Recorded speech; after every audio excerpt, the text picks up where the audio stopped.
I hit my button. Yes, the red dot is on. We are here. We are on. This is the Fall Line with Chaos and Company. I'm Dave Capron. I am here with Angelo Ross, and we're also here with Kathy Brennan, our new CEO of PSIA, AASI Eastern Region. I hope I said that right, Kath, because I know we have to go to the regions now versus the divisions, I believe, right? We're still in flux there, but they're definitely talking more about us being different regions of the country than our own unique division. So I think it's a good move. Thank you so much for having me. Oh, we're psyched that you're here today. And Angelo, how's it going down there in Southwest PA? Good. It's sunny. It's beautiful today. It doesn't look like winter. I know. We all think it's beautiful, but we want to go skiing here soon. Okay. I know, Kath, you were golfing yesterday. Yeah. And it was beautiful. It was too nice a day to be golfing in November. Normally, in November when I play golf, it's supposed to be snowing and the wind is howling and you got long underwear and hats on. And not yesterday. It was beautiful. Yeah. This is that funny time of year when everybody dresses like it's winter, but it's way too hot for that. So I've been seeing all these people in like wool sweaters mid-afternoon. They're just dying, but they don't want to take like their Ugg boots off because they just want it to be winter so badly. Yeah. Well, it's the wood stove too. We've been running the wood stove because we hate to turn the oil heat on until we have to, but you can't regulate. It's not cold enough to run it all day. So it gets so hot in the house. It's like 78. It's like, okay, I'd have the air conditioner on right now if it was during the summer. so it's kind of crazy. But hey, we are here with Kathy Brennan, the new CEO here in the Eastern region. And we wanted to chat a little bit. You've started your listening tour already, I know. And part of it, I think, was talking with the ed staff, and you've talked to the members this week. And so we wanted to hit some things and go kind of back a little bit where we start with most folks and start right back with your first memory of learning to ski, and where you were and who helped you that first day. Do you even remember? I don't remember. And the reason I don't remember is I just can't remember that far back. So, my parents were both skiers. When they met skiing was a big part of their life. And so I was quite literally on skis when I was a year old. I was at my first ski area when I was 4 weeks old. And, I obviously don't remember this story, but according to my mom, they were afraid to bring me in the lodge because there were germs, right? So it was a little tiny ski area, Western Massachusetts, the Springfield Ski Club, Blandford ski area.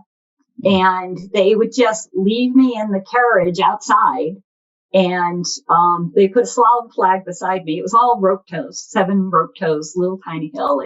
And so everybody knew that if I cried, they just waved the flag. My folks would see it. They'd come down and take care of me. And can't really imagine anyone doing that in today's world. That's awesome. But yeah, if it was really cold, there was these 2 little old ladies that sat in this little A-frame hut and sold tickets. And my mom and dad would slip me in there if it was really, really cold. But for the most part, I was just hanging outside and letting them do their thing. And then as a year old, I was walking around and they decided, well, she's walking around, we'll put skis on her feet. So they slipped these little wooden skis on my feet that I still have. Dave knows from the job interview. I actually showed up at the interview for the CEO job, and they talked about looking for a lifelong passion for snow sports. And these skis were so tiny, they were literally in my briefcase. And so I started with, well, you said you wanted a lifelong passion, and yanked the skis out. So these were my first ones. Do these work?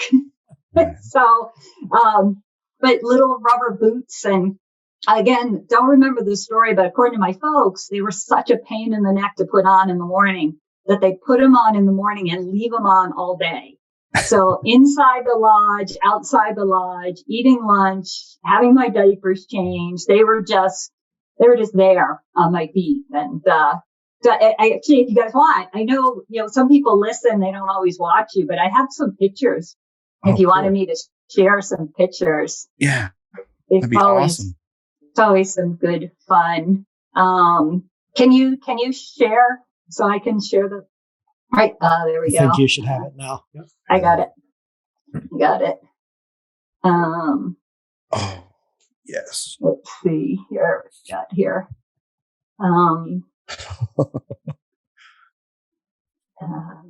Let's go away. So this first shot here, that's obviously my mom and dad, and that would be me there in the carriage, and that's the parking lot at Blanford, nice and muddy in the background. And I love checking out their gear, right? The knickers and the lace-up boots, the double sets of laces and the old skis. I'm not sure what skis they've actually got there, but you can see the old, what did they call those, with the strap that went around behind your heel and locked you in there. I should know. Mickey Stone's going to be mad at me for not knowing the name of the these binding. These things they got around their waist. I actually still have these, and they've been outlawed, but they were called rope toe grippers. And there was this metal thing in here that what you would do is you would pull it out, and it was on a hinge, and you would flip it over the rope, and it kind of created your very own little paddle that you would hang on to ride up, instead of trying to hang on to the rope with your mittens, which you can see my dad's there all duct taped together. And these things were tied to you. And so they eventually outlawed them, because I think people went up and around the bull wheel with them or something, but it was quite the treat. So that's kicking it off. I love this picture. Again, this is me and my dad, and this is kind of where they would have left me, out here, the garage gang over here sitting outside.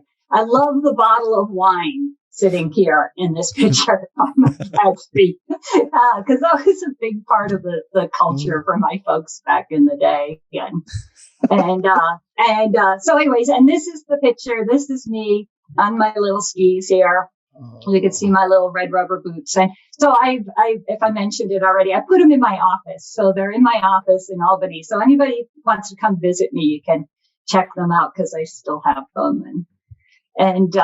So I really honestly, to go back to your original question, what's my first memory of learning how to ski? I really don't remember learning how to ski. I can remember literally torturing my ski instructors as I got a little bit older. And so that club, I mentioned it's a club, and it closed just a few years ago, but it had been the oldest club that owned and operated its own ski area. They'd been in existence since, I think they had their 80th anniversary. And so you could look back at old records, and you could see letters from the board, like, should we open because of the war, and needing to be there to support the families back home. And growing up, it was a great place to go. It was really inexpensive. They do work parties in the fall. So you could go and, you could go paint, the bathrooms, or build a new deck, or go put hay on the trails, or whatever you were looking to do. And that was, you could work off your membership. So it was a really affordable way for families to get out and ski all winter long. And eventually my dad got on the board of directors there. So one of the benefits of being on the board of directors was free ski school lessons. And my dad was on the board. I'd been going there since I was a baby. As far as I was concerned, I owned the place. And like I said, I'm pretty certain I absolutely tortured my instructors. I can remember one instructor, he was Mark with a C. I don't know what his actual name was, but Mark with a C. And I will never forget that. I must have taken a ton of lessons with him. And there was another woman, a girl probably, that I took lessons with. And it was, remember was it Heinz commercial that talked about, was anticipation? Oh, yeah. You remember that song? Well, and at the time, anticipation in skiing was like a thing that you would do, right? And so every time she would say anticipation, myself and my friends would all stand there on the sidelines and start singing anticipation. And I'm sure she was just like, oh, man. So, for me, any lesson I have that is even remotely challenging, I figure is payback for something I did to one of those people a million years ago. So Oh, yeah, so that is so awesome. that's my start. That's how I got hooked. So And after you were hooked, when did you start? Because I think you started at Wachusett, right? Was that where you started teaching skiing? no, Like actually I started teaching at Blanford. Yeah. at Blanford. Oh, okay. At Blanford. Yeah. So, When I was 15, 16 years old. And oh, it didn't work out to race. We lived kind of far away. My high school didn't have a race team. I never really got in the racing, whatever. And I got to be 15, 16 years old, and I wanted a job, and I was a good skier. And so you tried out, right? It was a competitive tryout to get into the ski school. And I was fortunate enough to be selected. And Bob Savard, who was our snow sports director, amazing man. We lost him way, way too soon. But Blanford didn't have any snowmaking. And so we were out in December, November, learning how to teach people how to ski. And we would hope for like a heavy frost, because literally we were out sliding around on grass. yeah. And I can remember, there's things that he taught me that I still remember and use to this day. And he really hooked me. And then there was this older gentleman, Tony Lysick, and he had Tony's Tigers, which were all like the 3, 4, and 5-year-olds, 4 and 5-year-olds. I don't know. And so I ended up working for him, teaching those little kids on the baby bumps, literally bumps that they learn on. And I loved it. My mom had been a school teacher, and maybe some of that kind of teacher stuff rubbed off. And it was so much fun to be out there on the hill, getting people excited about skiing. And so that's what set the hook. And I've taken some years off here and there for different reasons, but pretty much have taught most of my life. I didn't even know. I mean, all the stuff we've done the last 20 years with ed staff, and I didn't know that. I really thought the start of teaching was at Wachusett. So that's cool to know. That's an awesome story, man. I love that, looking back, where so many of us started when there was no snowmaking. Yeah. Waiting for the snow and getting on the grass. I mean, skiing at Mount Whittier here when I was a kid was just, there was no snowmaking and there was no tillers. It was just drags behind the old Fast rollers. grass. Yeah. It was like we at the end of the season, you hit mud or grass, you just lean back, and Mm-hmm. Exactly. Didn't want to pop out of those heels, crank the bindings down. Yeah. Angelo's smiling. When I went off to college, it was too tricky to teach. That was one of those absences I took. I was going to school just outside of Boston.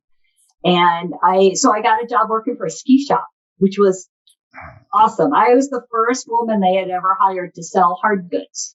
And it took a while. People were kind of like, oh, I want to talk to him over there. And, but eventually they figured out that I kind of knew what I was talking about.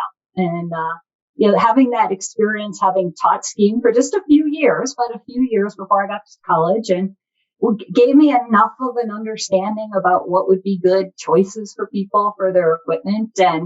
And so, learning all about the equipment, the ins and outs, learning, boot fitting and things like that. And so that was a cool experience through college. And that's what hooked me on New Hampshire, actually, because a bunch of the guys in the shop that I worked with, they all had a house up at Cannon. And so when I wasn't in classes and I wasn't working for the shop, we were coming up to this neck of the woods and skiing Cannon. And that's where my love of New Hampshire came from. And then after college, I was working in the Boston area and wanted to get back into teaching. And that's what brought me to Wachusett then. And so. Yeah. Because was it Wachusett to Loon? Is that how that progression went? Yeah. I did 2 years, 1 year full-time, 1 year part-time at Wachusett. And then up part-time up at Loon. I had Lisa Siegel, who is one of our great examiners, a wonderful woman on our staff. She and I had been friends for a while because of that kind of circle of friends from New Hampshire. And I was looking for a place to teach on weekends. And so I reached out to Lisa. She was the technical director at Loon. And not only did she give me, a job, but she also gave me a place to stay. So I roomed with her and her family for many years. And so she brought me up to Loon. I was at Loon for 13 years. The last couple of years, just switching over to full time, and then moved from Loon to Waterville, where I've been now about 15 years. So. Yeah, that's awesome.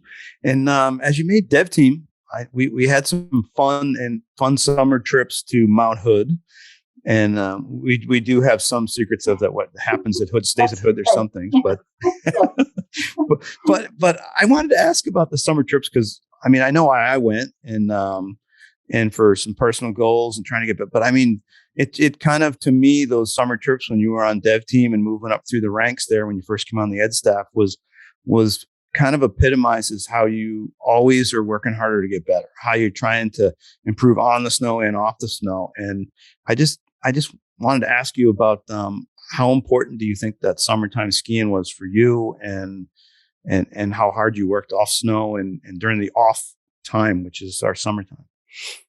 Those summer trips, they're so important. So if anyone who's listening to this gets a chance to go to Hood for race training or freestyle training, or gets to go to Australia, New Zealand, South America, been to Portillo a bunch of times, Argentina, it keeps you connected to your movement patterns that you develop during the winter. And so the summer doesn't feel so long anymore. You feel like, you have one rusty day, but boom, you're back into it. And then when you come back, for the regular season, again, you're out there for a half a day and you're like, oh, yep, this is how we do it. And I really feel as though those summer trips just had a huge impact in helping me to propel my skiing and my understanding of the sport forward. And, for me, what drives me, I think it was something my dad said years ago, and it just sort of stuck with me. And if the task is once begun, never leave it till it's done. Be the labor great or small, do it well or not at all.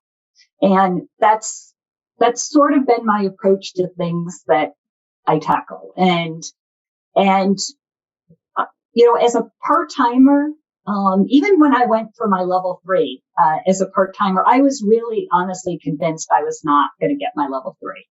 To me, the level 3 was for those people who are full-time in the industry. They've made this their career. They're out there all day, every day. They're working on their craft. They're working on their teaching and their movement analysis skills and their skiing and riding skills. And as a part-timer, I just wasn't sure that I could cut it.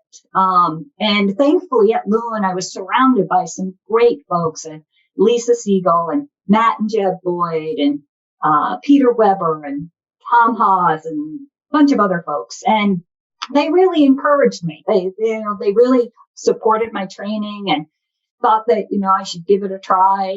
And so when I was successful at my level 3, that was huge accomplishment for me.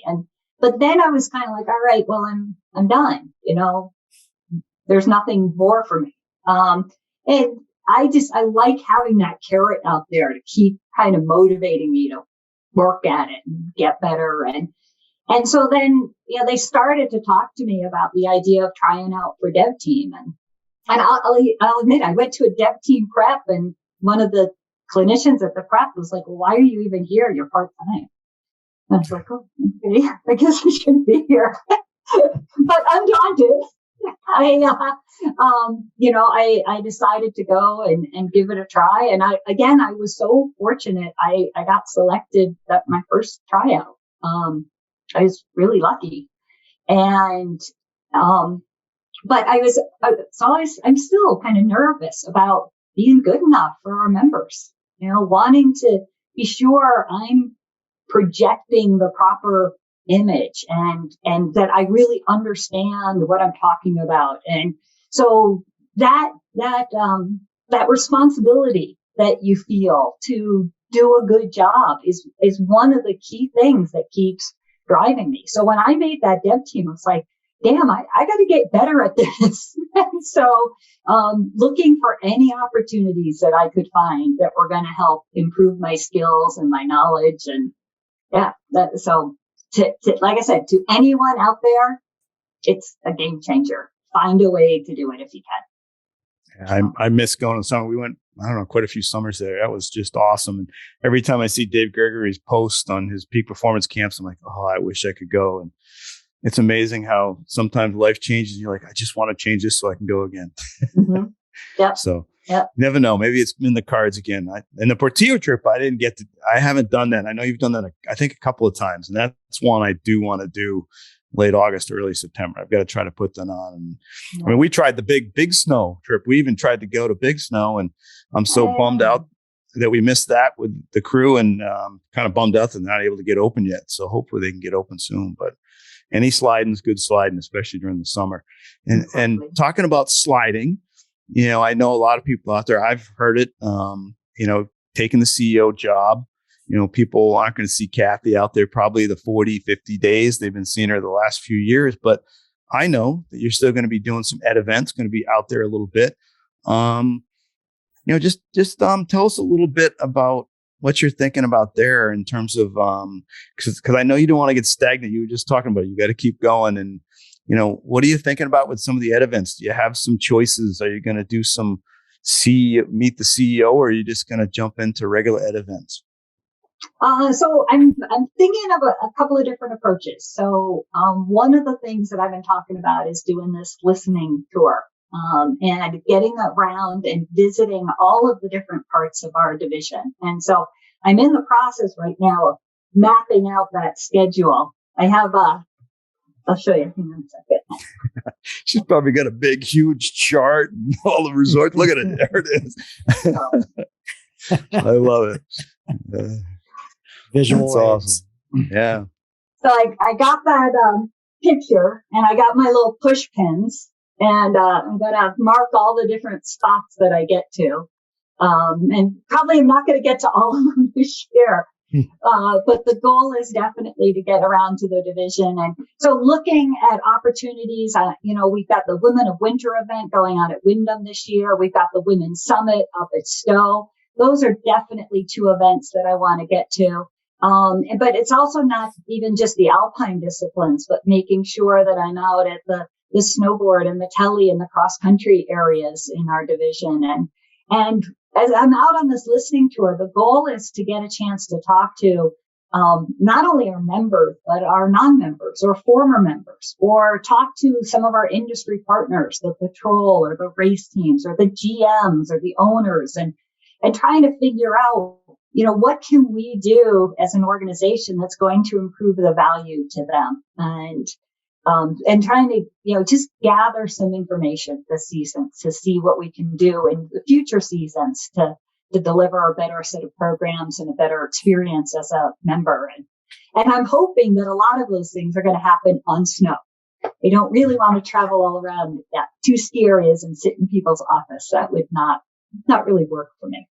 So I'm hoping to marry them with some of our events and then get out with some of the groups during those events, like Pro Jam, the Snow Sports Management Seminar. But I'm also hoping to do some events myself. Like, one of the things that's really important to me is helping to develop our future leaders. And so I'm imagining some kind of leadership clinics out there, and whether it's myself or Sue Kramer or Bonnie Colber or Troy, that we're out there and trying to tap into folks that have made this a life choice, and trying to help them to get to the next step in their development. And so I would like to kind of put some of those events just specifically on the calendar for the season. So again, the pressure's on, right? Everybody's going to be watching. She's the CEO, got to be sure I'm delivering out there. So, I think your question was, am I going to keep working on things? What am I working on? And, I spend a lot of time on groomed terrain, and just because of the nature of the work I do and the resorts that I'm at. And So I always feel less comfortable in anything off piste, any bumps. And so that's always the area I'm pushing myself. I think I was listening to one of your podcasts. I don't remember who you were talking to. It might have been Dave Wynn. And you were describing, I think, Dave, how you go out with a clinic group and they go down, they see the same run, the same side of the run, right? Yeah. And forcing them to mix it up, go the other side, change their turn shape. And that's something I really try to do. Try to, encourage myself to not take the same path down, to mix up my turn shapes. I know I should do it more. I'm sure everyone's like, yeah, Kathy, you only make one turn, but it's not something that I'm not thinking of. And, pushing myself, I went to National Academy last year. I plan on going again this year. Those events, it's just a tremendous opportunity we spend so much of our year giving to other people. And those events are a great opportunity to take that moment and say, hey, this time it's all about me. And what am I going to do? What am I going to think about that's going to help me to develop? So. Yeah. Angelo, he's shaking. I know he loves when we get into the personal growth. I know it. Here it comes. I don't know, just a lot to say. I think that connection for a leader to the actual product is hugely important. And what we sell is on the snow. Contrary to popular belief over the past year and a half, what we sell is not Zoom calls, but I'm really glad that you're going to be out there, Kathy, that, the absentee leadership in any business just isn't the ideal model. And I think it's, to hear you talk about that time when you were working on level 3 and working on dev team in those years, and that reality of being a part-timer looking up at those goals is real. That's a really intimidating time. That was a really intimidating time for me. And my Kathy Brennan story is that I would still be a school teacher if not for Kathy Brennan. That wasn't meant as a disparagement. I'm not blaming her for leaving, but I'm thanking her. But Kathy's legit.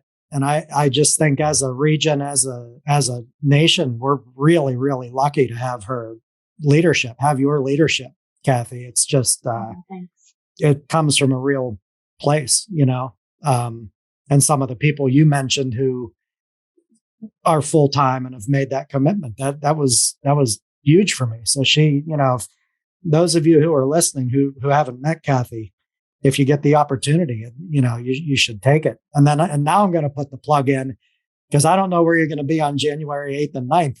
But we're having a Telepalooza festival at Seven Springs. We'd love to have you down here for that.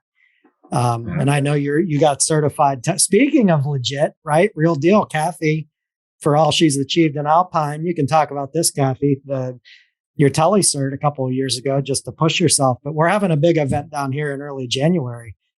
Keith Rodney's coming, Jim Shaw's coming, Jay Nation, trying to get Dave Capron, but I don't know. Like, we might have to fly him in. He's hugely important. Get him down from New Hampshire. But do you mind talking about for a minute? I know you weren't planning on this, maybe, but how you talked about what summer skiing does for your understanding of the sliding sports. But what's your tele research done for your Alpine and maybe vice versa over the last couple of years? Absolutely. Same deal. And maybe, Dave's up in my neck of the woods. Maybe I can throw him in the Volkswagen and we can drive on down to Telepalooza. Yeah, I want you carpooling. And if my member dues are going for that car, I want you and Dave and the dog all splitting gas costs on that. Perfect. I got to spend a day last year. Dave and Charlie Roy and I went out for a day to practice my tele skills, because I'm not done. I got my level 1. I'd really love to get my level 2. I know all the listeners out there would love to see me on a snowboard more. I have snowboarded. One February years ago, I was working with Matt Boyd, and we were coming up on February vacation week, and we're looking at the schedule, and the two of us are shaking our heads going, we do not have enough riders to survive February vacation week. So I think the day before, I think it was actually Eric Wright, who's on our staff. I could be wrong about that, but I'm pretty sure it was Eric. Took us out the day before February vacation week, taught us both how to ride. We got good enough that we were on like a blue trail at Loon. And then I think it was at least 2 or 3 snowboard lessons I taught that week. But it's so hard. There's just not enough hours in the day to get good in all those different disciplines. I am so impressed by people who are able to jump, like you, Angela. You're able to jump between those different disciplines so easily, or Dave between Telly and Alpine. And it's just amazing to me. And so, but yeah, getting better at Telly. There's to me, and Dave, you'll correct me when I say something stupid. Okay. But the way you have to find your balance when you don't have that heel piece locked in, right? And the way you need to continually move, right? In my mind, when I get stagnant in Telly, that's when things go south. And that's when things go south in my alpine skiing, right? When I just sort of park and ride on my equipment. And so, but it's so much more important in the Telly to keep that moving. And when those movements happen, and I kind of have a more old school I'm a little late in when I do my transition and need to get better at that, need to break that habit. Because when you do, it just, everything connects so much better. And so to go out on your Telly gear, not only from a skill development standpoint, we are across all of the disciplines. There are so many more similarities than there are differences, and we can just pull on those to get better at all of the different sports. But then the other piece is from our teaching skills piece, to put ourselves back onto different equipment, and suddenly terrain that we were extremely comfortable with is now a little scary. And it helps you empathize. It helps you remember what your customers are going through. And those are really important skills when we're out there trying to help our guests feel like they belong there. If we're not empathizing with what they're going through, they feel like they're not part of our club, that they don't fit in. And so, again, it's really important to try those other things. Yeah. And Angelo wants that. He wants all of us down there for that big teleplova too. He's been bugging me. We'd love to have you all down here for that. It'd be terrific. Yeah. And then in addition to the biomechanics, like I love what I learn about skiing and snow sports as a whole from the culture of telemark. I think Alpine and snowboard and Telly all have distinctly different cultures. And I, for better or for worse, I mean, they're going to a degree, I think, but I love going to hang out with a bunch of Telly skiers, or love going to hang out with the snowboarders, because it's just different, and I feel like, I do all those things. Those cultures approach the industry from a different place, and it's super cool to and I think it makes your understanding of it richer when you hang out with all those different groups. It's definitely a people /affective /cultural bit to all those that I think everybody should try to experience.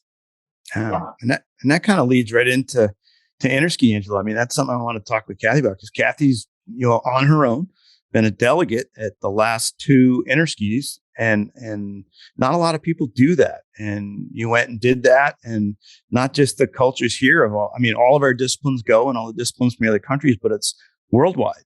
And I'm just curious as to, how has that continued to inspire you? What was something unbelievable? Was it the last one, the one before? I mean, was there anything inspiring? There had to be something.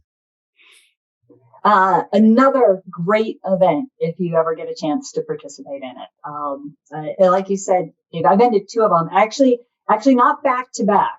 I went a bunch of years ago to Austria, which is Austria, right? So I happen to love Austria. I think it's an amazing place. And what a spectacular event. And then the next one was in Argentina. And that actually fell during the summertime. And for those of you out there who know, prior to taking over the CEO job, I worked with Matt and Jet Boyd at the water park. And so they're down there because they're on the team, and somebody had to be back at home, making sure the park was still running. So I did not go down to Argentina for that one, but I did go to the last one in Bulgaria, which was amazing as well. And, just Bulgaria, the skiing was very similar, I think, to Eastern skiing. It felt like an Eastern type resort. But obviously it's such a different culture. And so that was a cool environment to be in. And I am ready to go to Finland. Absolutely.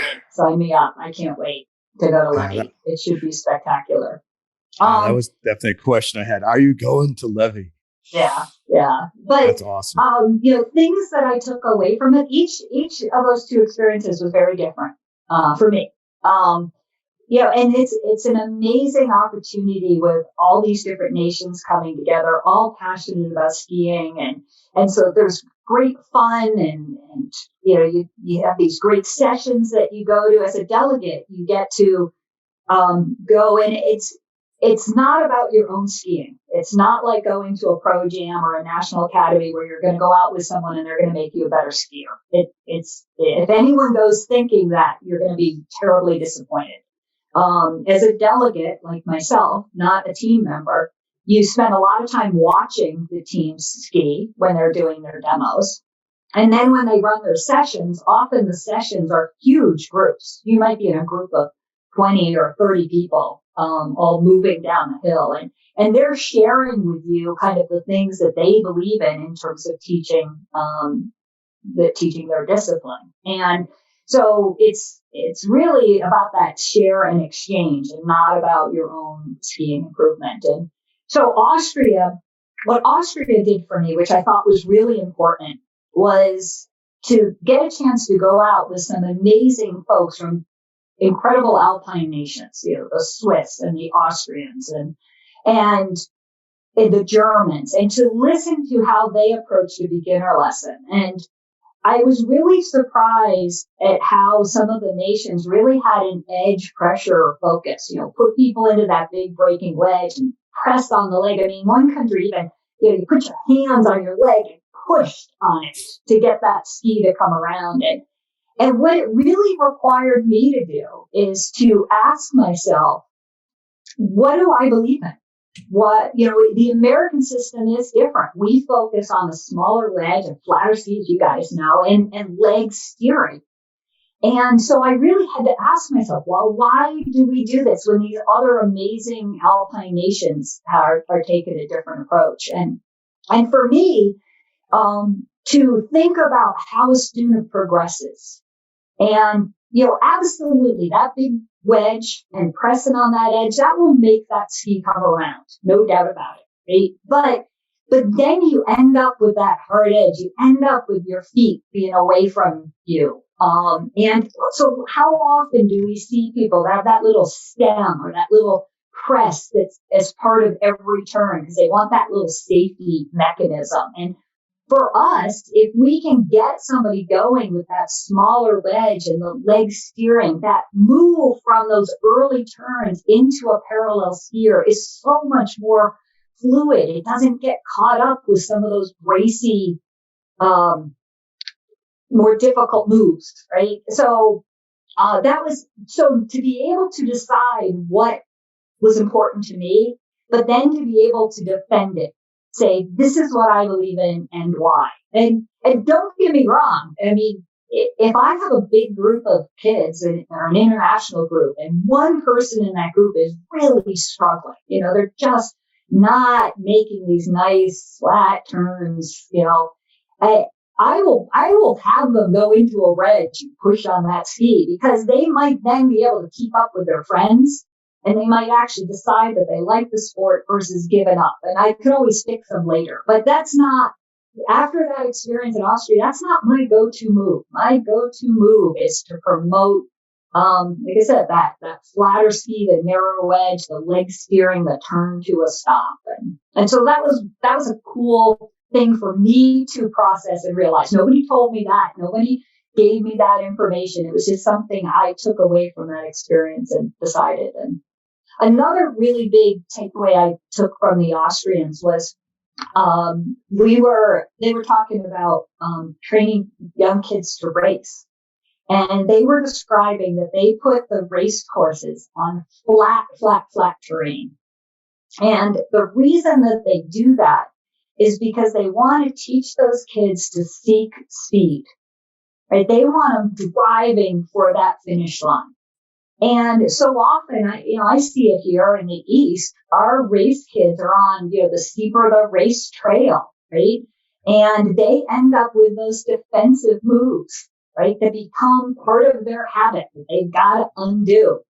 And so I thought that was really a brilliant piece of advice. And I use that actually a lot when I have parents that are trying to push their kids further up the hill. And I'll share with them that story. And maybe it's because I'm talking about Austrians, it gives them clout or something and they buy into it. But, it makes sense, right? I want to teach them to go down the hill, to take it down the hill. As Pete Weber likes to say, people come to learn how to go skiing, not to stop skiing, right? So let's get that movement going down the hill. So that was Austria. And then 8 years later, Bulgaria was very different. It was interesting how many of the nations were talking about being more student-centered. And, all of us from the United States are like, yeah, we've been talking about that since the 60s, right? But to have so many of the other nations that in the past were, nope, this is the way you do it. And now, like, for example, I had a conversation with a team member from the Swiss team, and she was describing that they were losing customers in their upper level lessons and realized that they had to focus more on what the student wanted in order to try to keep those lessons, get people to want to continue to participate with them. And obviously the U.S. showed up with our teaching and people skills and the learning connection model and just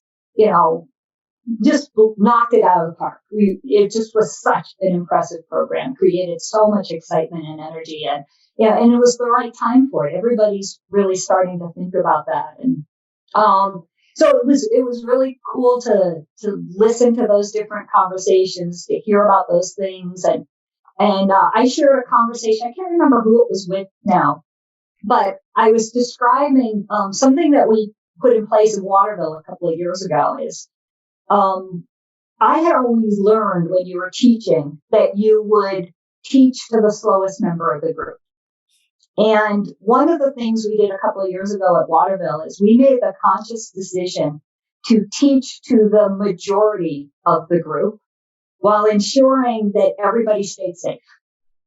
And so if a bunch of people in the group were getting it and they were ready to move further up the hill, well, that's what we made happen. And if that meant I had to have somebody work on their own at the bottom part of the hill, or I had to bring another instructor over to split that class out, that was what we did. But what we realized is that the people who were getting it, they're likely to become the lifelong skiers. The people who are struggling, they might, if we're really patient with them, they might become the lifelong skier. I certainly don't want to give up on them. But the odds of them really deciding this is what they want to do are probably a little bit lower. But those folks that we more or less ignored because they were getting it, are they ever going to take lessons again?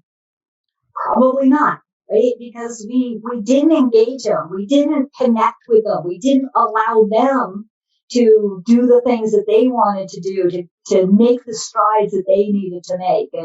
And that was something that, like I said, came out of that Bulgaria and listening to this woman from the Swiss team and, why are we losing these upper level lessons? And, are we doing a good enough job to connect to that person in the lesson, to understand what their goals are versus what our goals are? And to find a way to say yes, find a way so that we can help them to develop the way they're looking to develop. And I think, in the United States, we've done a great job with that, those people skills. But it's always been, we've always kind of gone back to the folks that are going the slowest. And I think that, shifting our mindset a little bit there, making sure that we recognize everybody in that lesson is important to us. And everybody, we've got to figure out how to teach all those different people. I think that maybe that'll help us to attract more of those upper level lessons, get them coming back for another one. That was a long answer. Sorry. That was a good one. It's so cool though to hear, Kathy, I'm sitting here listening to you talk about your belief system as a result of what you saw these other nations, how they approach beginner stuff. It's true, like, not to get all nerdy, but it's self-actualization. Like you're in a position with skiing that you can evaluate and assess and synthesize and defend and all these high level things that really come with that experience and that commitment. And the whole time you're talking about that, I'm remembering what you said about when you were at that level 3 dev team phase where you're questioning, your ability to do this. But I think it does take a commitment like you made to self-actualize. And it's impressive. Like, I think folks who are listening, if they haven't figured out by now that you're the real deal, like she's the real deal. Yeah. That's what I think, Thank you. She has the spark. Yeah. And but she gives it to other people. Like, and I can say that because she was my dev team coach and did that to that dev team. You know what I mean? Like, just hit us all kind of where we were, sometimes right between the eyes. Like, like I remember at Olimont one time, think I'm making good turns. She was in front of me and we get to the bottom and gave me feedback. Well, how the hell did you see me? That you have one of those little mirrors on that bicyclists wear. And she's like, oh my God, what are you doing with your pelvis? But it's just Kathy's the whole package. We're just super lucky, Yeah, we are. And I think the dev team, I know they're in a lot of ways disappointed right now, Kathy, but I haven't told them right out, but I mean, that crew is still going to see you. I mean, I think people don't realize, we'll see you at Ed Staff training. Yes. Yeah. You're on the Ed Staff, you'll be there. And I guarantee throughout the year that when you find time in your CEO schedule, you're going to see those dev teamers, the ETS members. I think that's something that you bring to the table that I feel that you want to do.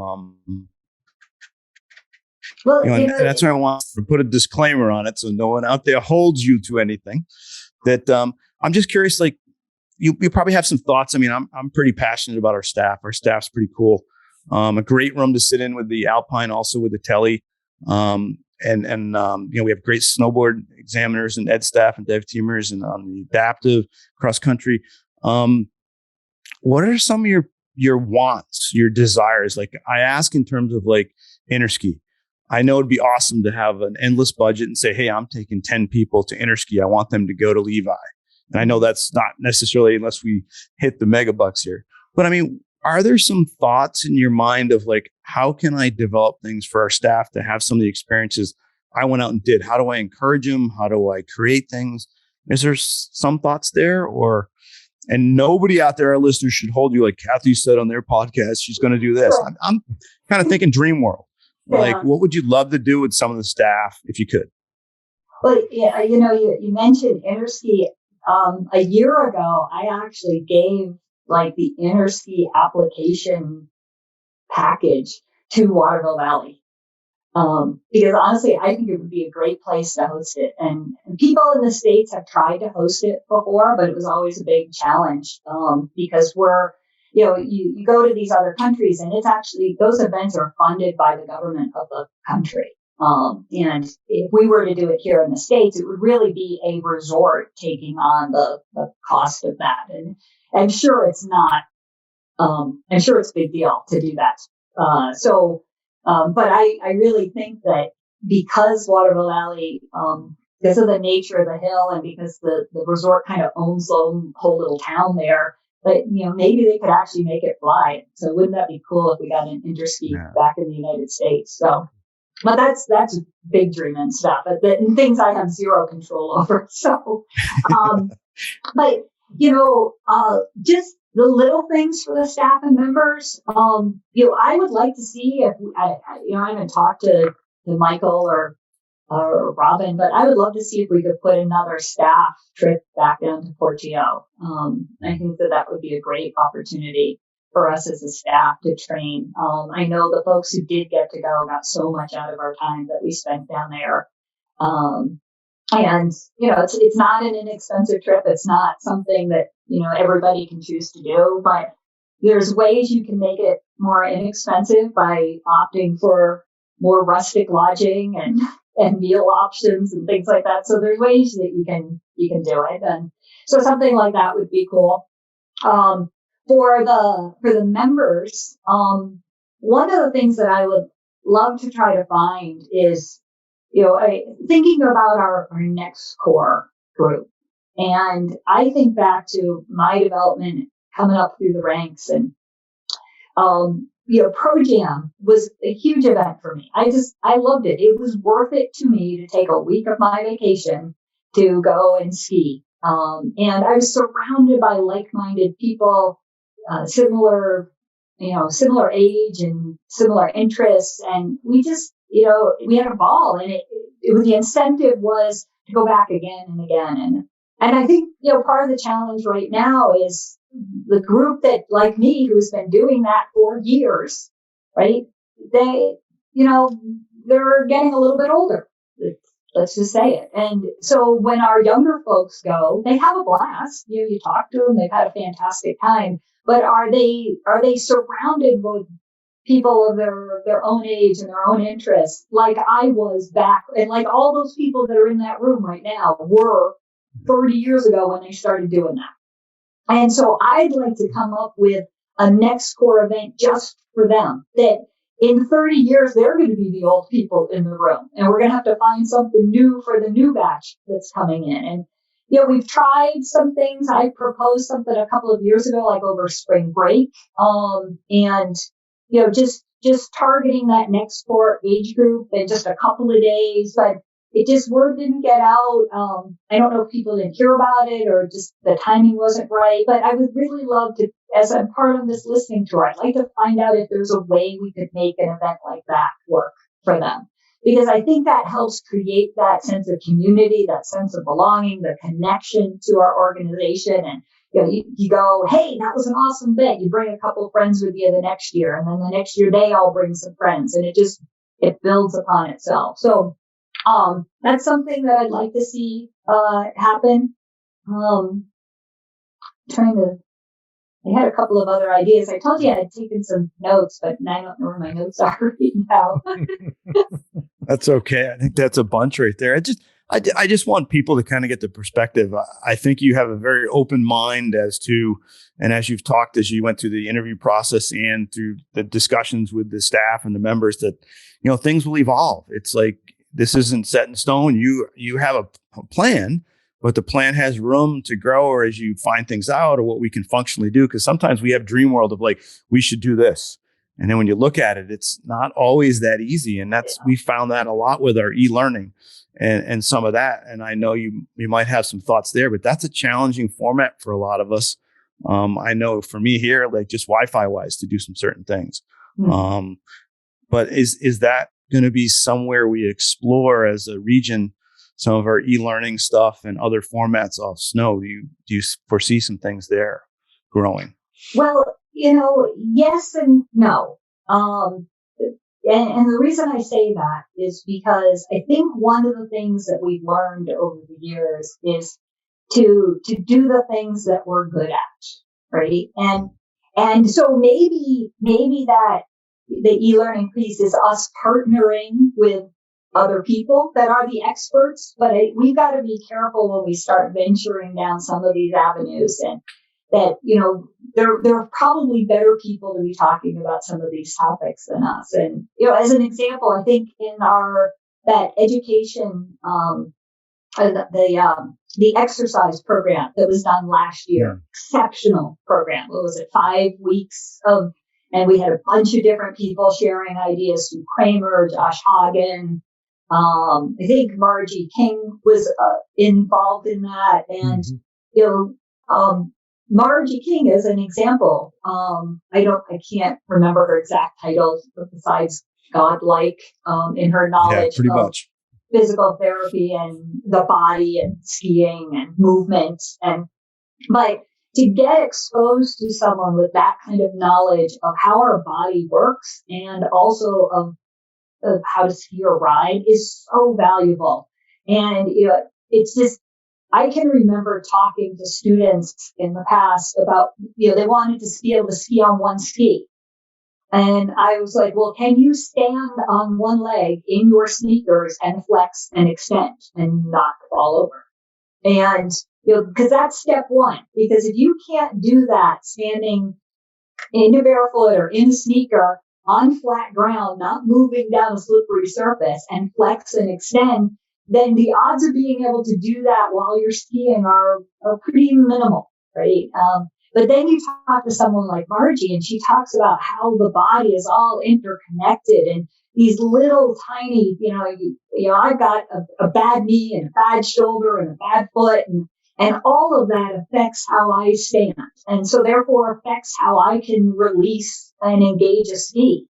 And so to be able to understand that about yourself, but also to be able to share that with your students is great. And so I think, to be able to offer more things like that, or boot fitting. I went and did the Master Fit boot fitter course a couple of years ago, not because I wanted to be a boot fitter, but because I wanted to understand what boot fitters do and what are they talking about? What kind of, how do they set things up? And so, maybe it's not necessarily things that we actually offer, but maybe it's us making those recommendations and those connections to allow our membership and our staff to get, more versed in some of these different topics. Yeah. And as Angelo sits there, this kind of goes right off of that. Angelo's got his one team shirt on there, his sweatshirt. And, that's what you're talking about here. I think the one team that you're promoting goes beyond just our ed staff. It goes to those partners, those people you're trying to go out to. And I think that's awesome that we're trying to do that to reach our industry partners and different people we may not even know to be able to partner with us to make us all better. And I think that's an awesome thing you're doing. And I know Angelo's been very excited about it as an educator. Angelo. It's just the right thing to do. You have to come to grips with the fact that you don't know everything and then build relationships with the folks who do, and then just bring it all together. That's how it works, Yeah. And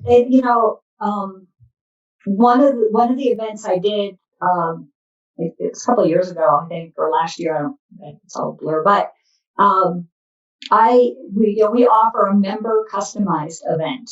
And so I was talking with a group of people. They wanted to ski with me, but they were like, quite frankly, Kathy, we don't want to ski in the afternoon. The light gets flat, the conditions get nasty. And so we agreed as a group that in the afternoon we would go cross country skiing. And so we were at Waterville. Waterville has great cross country trails. And so we skied in the morning, we ate our lunch, then we had arranged in advance to get the rental gear, went down to, put on our cross-country gear. And I'm not a cross-country skier, but it didn't matter, right? Because those fundamentals are so close, right?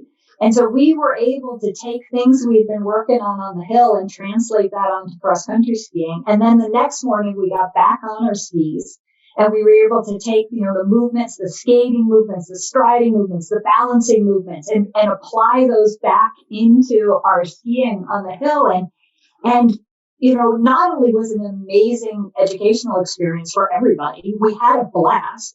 Some people who really hadn't cross-country skied had a chance to be like, hey, this is a cool sport and great resource right here in town. So now all of a sudden their eyes are opened up to some other opportunities.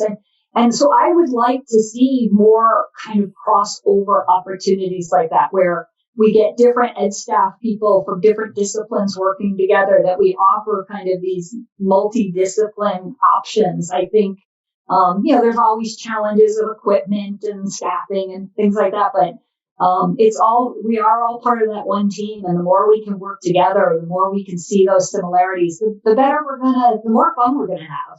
right? The better we're going to be at what we do, but also the better we're going to be for our members and our guests. This has been awesome. I want to thank you for coming on the podcast. It's kind of that partnership thing where Angelo and I have this going. I mean, we've been pretty psyched this year with Technical Blizzard and Nick's Boot Fitting helping us out to keep the podcast going. And with you coming on, the new CEO, we've had Michael Rogan came on with us again. It's just been great, the team and that. And this is kind of that venue we wanted to have people have exposure, have access to our ed staff. And I know you've talked about that. And hopefully on another podcast, we'll talk a little bit on some stuff there of what some folks can do to get access when they don't have ed staff around, those kind of things. And but thanks for coming. I think this really gives folks a good look at who Kathy Brennan is, a little more into you versus the things you want to do, which I think is really great. And it shows that spark and that energy and passion for the sport. And it definitely energizes myself. I know it energizes Angelo also, doesn't it, buddy? Always a pleasure. Yes, it is. Mm-hmm. Yeah. Well, thank you. You guys, I want to thank you again for your time. And as you're wrapping up here, I'm realizing that I did too much talking and not enough listening. And that's going to be a key thing on my listening tours, right? For me to stop talking and to listen more.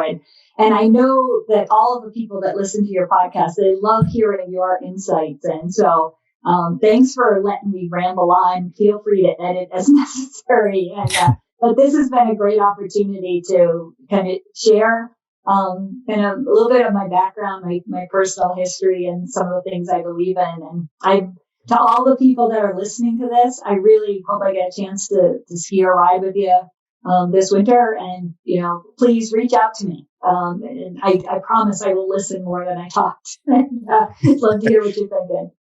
Yeah. Well, I think we pushed you a little bit today. We wanted you to talk. I wanted people, I know Angela that we talked about, we wanted people to get to know more you and kind of who Kathy Brennan was, those folks that haven't had the chance to ski with you. And hopefully they do. They get out and ski with you, get on some tele skis maybe with you and have some fun.